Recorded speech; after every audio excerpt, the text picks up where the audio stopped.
সুপ্রিয় দর্শক, আসসালামু আলাইকুম। আশা করছি সবাই ভালো আছেন। আজকের পর্বে আপনাদের সাথে শেয়ার করছি দুর্দান্ত স্বাদের লাচ্ছা সেমাই।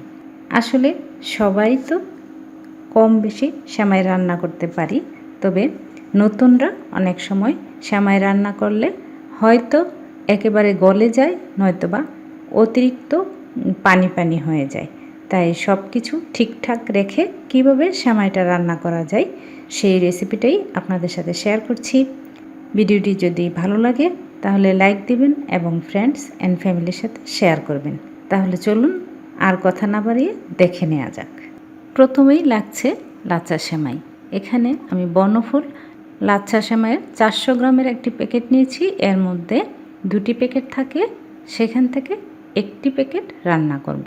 তার মানে এখানে 200 গ্রাম লাচ্ছা সেমাই নিয়েছি। এই সেমাইগুলো এমনিতেই মচমচে এবং ঝুরঝুরে গুঁড়া গুঁড়া, তাই এই সেমাইগুলোকে আর ভেঙে নেওয়ার বা ভেজে নেওয়ার কোনোই প্রয়োজন নেই। এখন এর সাথে ব্যবহার করব কিছু কাঠবাদাম আর কিশমিশ, তাই কাঠবাদামগুলো কুচি করে নিচ্ছি।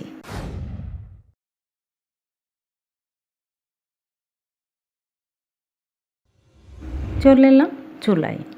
এখন 1 চামচ ঘি দিয়ে কুচি করা বাদাম এবং কিশমিশগুলো মিডিয়াম আঁচে ভেজে নিচ্ছি।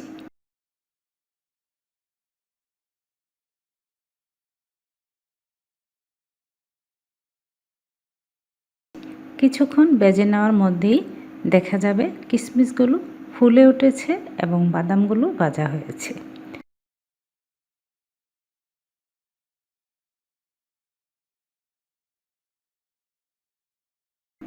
এখন একই প্যানে দিয়ে দিচ্ছি 1.5 লিটার গরুর দুধ।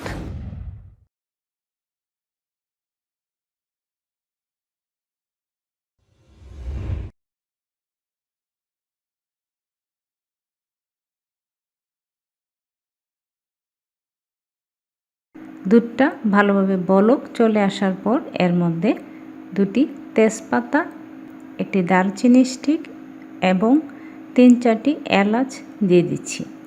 সেই সাথে দিয়ে দিচ্ছি 1/2 কাপ চিনি, 1/2 কাপ কুড়ানো নারকেল। মিষ্টিটা ব্যালেন্স রাখার জন্য দিয়ে দিচ্ছি সামান্য একটু লবণ।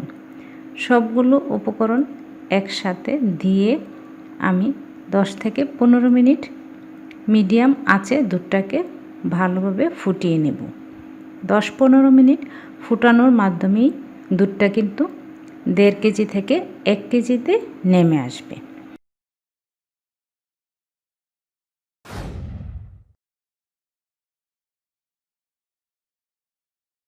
10-15 মিনিট ফোটানোর পর দুধ থেকে আস্ত মশলাগুলো উঠিয়ে নেব।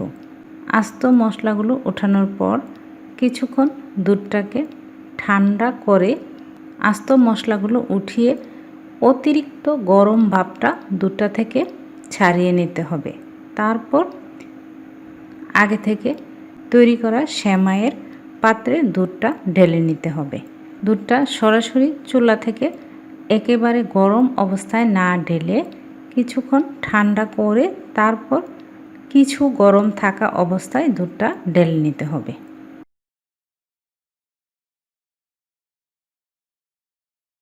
দুধটা ঢেলে নেওয়ার পর কিছুক্ষণের মধ্যেই দেখা যাবে দুধটা সেমাইটা স্যুপ করে নিচ্ছে।